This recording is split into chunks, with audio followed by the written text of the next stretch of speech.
Welcome back to Family Dynamics Revenge Stories. Eleanor Thompson had always prided herself on being the glue that held her fractured family together.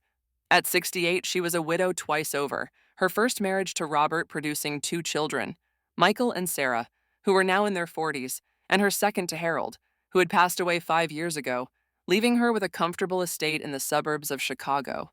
Harold had been kind, but it was Robert's shadow that lingered longest, a man whose infidelity had shattered their home when the kids were young.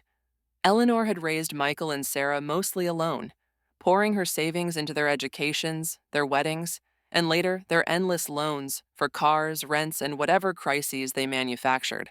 This Mother's Day, she had planned a simple brunch at home. The sun filtered through the lace curtains of her Victorian-style house, casting warm patterns on the oak dining table she'd set with her best china. Fresh tulips from the garden centered the spread: quiche, fruit salad, croissants, and mimosas. Her granddaughter Lily, Sarah's 8-year-old daughter, had spent the morning with her, crafting a handmade card. It was a masterpiece of glitter, crayons, and heartfelt scrawls.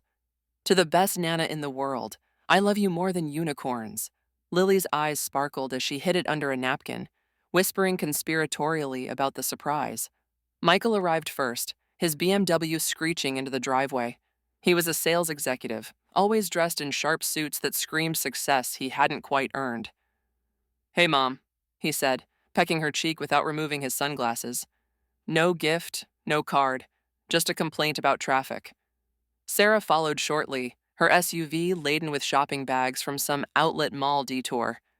She hugged Eleanor loosely, her perfume overpowering the scent of baked goods. God, the drive was hell. Kids these days. Lily was a nightmare in the car. Lily, who had been quietly setting the table, beamed up at her mother. "I made something for Nana." Sarah waved her off. "That's nice, sweetie. Mom, you won't believe the drama at work. My boss is such a tyrant." They settled in, but the brunch quickly devolved. Michael launched into a tirade about his latest investment flop, how the market was rigged against the little guy, conveniently forgetting the little guy had borrowed $50,000 from Eleanor last year for that very scheme.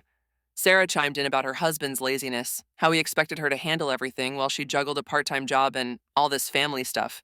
They ignored the food, picking at it while scrolling their phones, their voices rising in a cacophony of self-pity. Eleanor tried to steer the conversation. "How about we talk about something positive? Lily, why don't you show them your card?" Lily, clutching the card like a treasure, approached the table shyly. She placed it in front of Eleanor with a flourish. "Happy Mother's Day, Nana." Eleanor's heart swelled. The card depicted a stick-figure family under a rainbow, with Nana in the center, holding hands with everyone. "Oh, darling, this is beautiful. Thank you so much." Michael glanced up briefly. "Cute, kid." Then back to his phone. Sarah didn't even look. "Lily, sit down and eat." "Mom, anyway, about my rent. It's due next week, and with the car payment." Lily's face fell.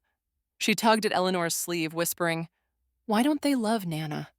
Her big blue eyes welled with tears, her lower lip trembling. The room went quiet for a beat. Then Michael chuckled. "Kids are dramatic. She's probably tired." Sarah nodded. "Yeah, Lily, don't be silly. Eat your quiche." That was the breaking point. Eleanor's blood boiled, a rage she'd suppressed for decades surging forth. How dare they? After all she'd given, money, time, unconditional love, they couldn't even feign interest in her or their own child. She stood abruptly, her chair scraping against the hardwood floor. "Excuse me," she said, her voice steady but laced with ice. She grabbed her phone from the counter and dialed her estate lawyer, Mr. Hargrove, putting it on speaker. The ring echoed through the silent room. "Thompson Law Offices, how may I help?" "This is Eleanor Thompson. I need to speak with Mr. Hargrove immediately. It's urgent." A pause, then Hargrove's familiar baritone. "Eleanor, what's going on? It's Sunday. I need to amend my will, right now." Michael and Sarah exchanged glances, forks frozen midair. Hargrove sighed. "All right, but this is irregular. What's the change?" "The $300,000 inheritance split between Michael and Sarah, redirected all to charities. Split it evenly between the local children's hospital, the animal shelter, and the women's shelter downtown, effective immediately." Sarah's face paled. "Mom, what the hell?" Michael stood. "You're joking. This is a prank, right?" Hargrove cleared his throat. "Eleanor, are you sure? We can discuss this in person tomorrow." I'm sure. And one more thing, those ongoing loans for their cars and rents, consider them canceled. I'll be wiring instructions to stop any future payments. The line crackled with Hargrove's hesitation. Understood. I'll draft the papers and send them over for signature. Thank you. Eleanor hung up, her hands trembling but her resolve ironclad. Panic erupted. Michael spluttered, Mom, you can't do this. That money was for us, for the family. Sarah burst into tears. How could you, after everything? Lily, tell Nana she's being mean. Lily, wide-eyed, clung to Eleanor's leg. Nana's not mean. You are. Eleanor scooped her up. Out, both of you, now. They begged, pleaded, even dropped to their knees as she ushered them to the door. We'll change, Mom, please. But the door slammed shut, and Eleanor locked it, her heart pounding. For the first time in years, she felt free. The weeks that followed were a whirlwind. Michael and Sarah bombarded her with calls, texts, voicemails, apologies laced with accusations. You're destroying our lives, Michael wailed in one message. My car got repossessed today because of you. Sarah's were more manipulative. Think of Lily. She needs her mom stable. How can I provide if I'm evicted? Eleanor ignored them all. She changed her number, installed a security camera, and focused on rebuilding. She hosted her own celebration a week later, not for Mother's Day, but for her newfound independence. True family came. Her sister from Ohio, old friends from church, and even Lily, whom Sarah had dropped off in a huff, probably hoping to guilt Eleanor. They laughed over tea and cake, sharing stories. Lily presented another card, this one saying, Nana is strong like a superhero. Eleanor framed it on her mantle. Meanwhile, she watched from afar as their lifestyles crumbled. Michael's LinkedIn profile went dark after he lost his job. Turns out his sales executive title was propped up by Eleanor's funds for networking events. Sarah's social media, once filled with luxury brunches and vacations, turned to pleas for side gigs. Their marriages strained. Whispers from mutual friends reached Eleanor about arguments over money.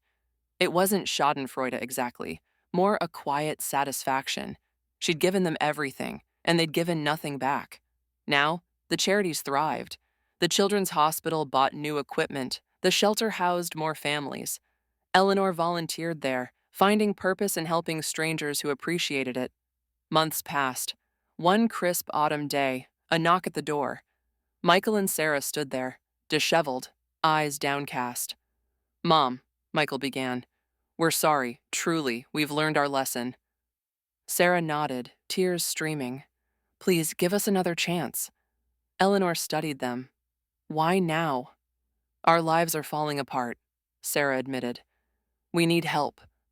Not want, need. Eleanor crossed her arms. And what about love? Respect? They mumbled promises. But Eleanor saw through it, the desperation, not remorse.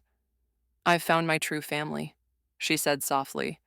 The ones who show up without expecting a handout. She closed the door gently this time, no slam needed. As she walked back to the kitchen, Lily's laughter echoed from the backyard, where she played with neighborhood kids. Eleanor smiled. This was her legacy now. Not money, but moments. Thank you for watching.